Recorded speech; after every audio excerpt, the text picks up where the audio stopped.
Wala itong kabuluhan sa ating kababayan na hinaharap ang realidad na mataas ang presyo ng mga bilihin, lalo na ang pagkain, lalo't higit ng bigas. Totoo, puwersa ng merkado sa ating bansa at maging sa buong daigdig ang siyang nagdidikta ng presyo. Bunso dito, halimbawa, ng gyera, problema sa supply at puwersa ng kalikasan tulad ng El Nino na naranasan din sa ibang bansa. Subalit, hindi na ito mahalagang alalahanin ng ating mga kababayang nabibigatan sa presyo ng bigas. Mahal kong mga kababayan, alam kong damang-dama ninyo ito.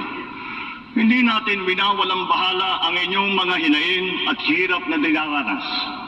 Sa kabila ng mga hamon ng ating kinakaharap, nasaksihan natin ang pinakamataas na ani ng palay sa bansa nitong